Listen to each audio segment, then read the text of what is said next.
കനത്ത വേനലിൽ നാടും നഗരവും ഉരുകിയൊലിക്കുമ്പോൾ പഴശ്ശി ജലസംഭരണി നിറഞ്ഞു തന്നെ. ജലസ്രോതസ്സുകൾ വരണ്ടുണങ്ങുമ്പോഴും പഴശ്ശിയുടെ സംഭരണ ശേഷിയിൽ കാര്യമായ കുറവുണ്ടായിട്ടില്ല എന്നത് ആശ്വാസമാണ്.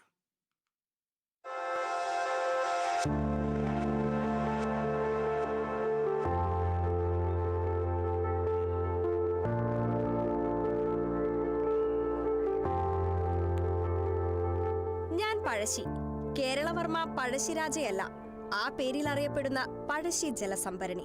ഒരു നാടിന്റെ മുഴുവൻ ദാഹമകറ്റാൻ സദാ സന്നദ്ധയായാണ് ഞാൻ ഒഴുകുന്നത്. കണ്ണൂർ കോർപ്പറേഷനും 5 നഗരസഭകൾക്കും 30-ലധികം പഞ്ചായത്തുകൾക്കും കുടിവെള്ളം നൽകുന്നത് ഞാനാണ്. കത്തുന്ന വേനലിലും എന്റെ ജലസമൃദ്ധിയിൽ കാര്യമായ കുറവുണ്ടായിട്ടില്ല. 26.52 മീറ്റർ സംഭരണ ശേഷിയുണ്ട് എനിക്ക്.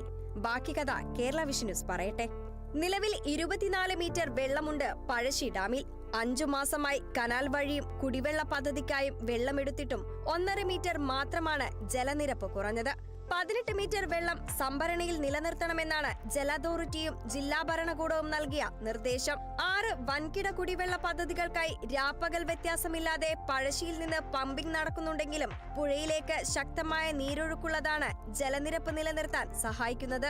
5 വർഷം മുൻപ് പദ്ധതിയുടെ 16 ഷട്ടറുകൾ പുതുക്കി നിർമ്മിക്കാനെടുത്ത തീരുമാനമാണ് ഇപ്പോൾ അനുഗ്രഹമായത്. ചെറു അരുവികളും തോടുകളും വറ്റിയിട്ടും സംഭരണിയിൽ നിന്ന് ചോർച്ചയിലൂടെ വെള്ളം പാഴാകാത്തതാണ് സംഭരണശേഷിയെ പിടിച്ചു നിർത്തുന്നത്.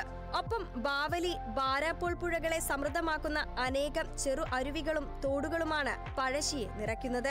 ബ്രഹ്മഗിരി മലനിരകളുടെ വൃഷ്ടിപ്രദേശങ്ങളിൽ വേനൽ മഴ ലഭിച്ചാൽ പുഴകളിലേക്കുള്ള നീരൊഴുക്കിന് ശക്തി കൂടും. വരും ദിവസങ്ങളിൽ ഇതിനുള്ള സാധ്യതയും ഏറെയാണ്. Kerala vision news, Kannur.